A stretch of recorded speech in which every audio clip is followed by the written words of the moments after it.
अभ्यास 5072। 80 शब्द प्रति मिनट। यस।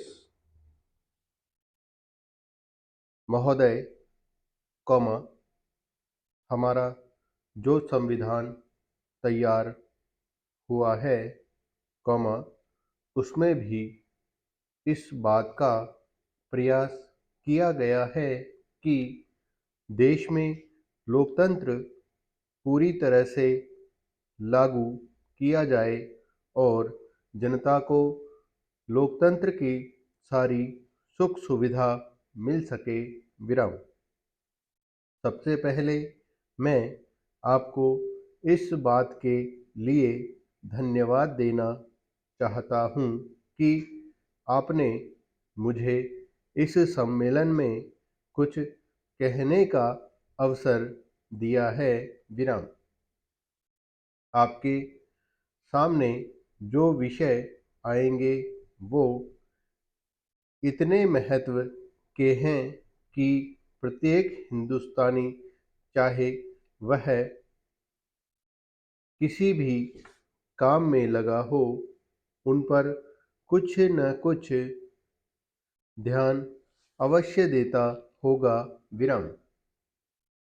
यह एक मानी हुई बात है कि बच्चा जैसा तैयार किया जाता है वह बड़ा होने पर वैसा ही निकलता है। विराम। शिक्षा का काम यही है कि उसको अच्छी तरह से सुलझे तरीके पर तैयार करे और उसको इस योग्य बनाए कि उसे जिस किसी भी काम में लगाया जाए वह उस काम को कुशलता और सफलता के साथ पूरा कर सके। विराम। हमारे देश में जो शिक्षा पद्धति अभी तक जारी है, कॉमा, वह नई नहीं है, बल्कि यदि मैं यह कहूँ कि वह 125 वर्ष पुरानी है तो गलत नहीं होगा। विराम।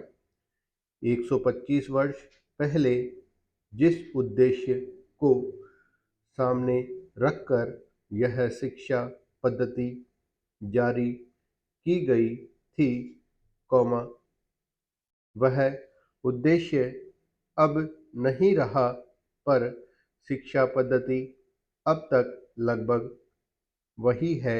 विराम। मैं मानता हूँ कि इस बात का प्रयत्न किया जा रहा है कि उसमें परिवर्तन किया जाए जिससे हमें अपनी आवश्यकताओं की पूर्ति में सहायता मिल सके। विराम। जहाँ तक मुझे मालूम है, इस काम में अभी तक हम सफल नहीं हुए हैं। विराम। मैं तो शायद यह भी कह सकता हूँ कि उस शिक्षा पद्धति को बदलने में जो प्रयत्न किया जाना चाहिए था वह अभी तक नहीं किया गया है। विराम। इस देश में या सभी देशों में शिक्षा के 3 भाग होते हैं। एक तो वह जिसमें छोटे छोटे बच्चों को शिक्षा दी जाती है, कॉमा, दूसरा वह जिसमें युवावस्था के पहले बड़े होने तक, और तीसरा वह जिसमें युवावस्था के विद्यार्थियों को शिक्षा दी जाती है। विराम। इन तीनों भागों की शिक्षा पद्धति अलग अलग है, परंतु वे एक दूसरे से मिलती जुलती होती है, कॉमा, और एक से दूसरे में जाने में कोई कठिनाई नहीं होनी चाहिए। विराम। इसलिए यदि हम अपने देश की शिक्षा में सुधार चाहते हैं तो सबसे अधिक आवश्यक यह है कि सर्वप्रथम प्राथमिक शिक्षा में, कॉमा, उसके बाद माध्यमिक शिक्षा और फिर विश्वविद्यालय शिक्षा में सुधार किया जाना चाहिए विराम।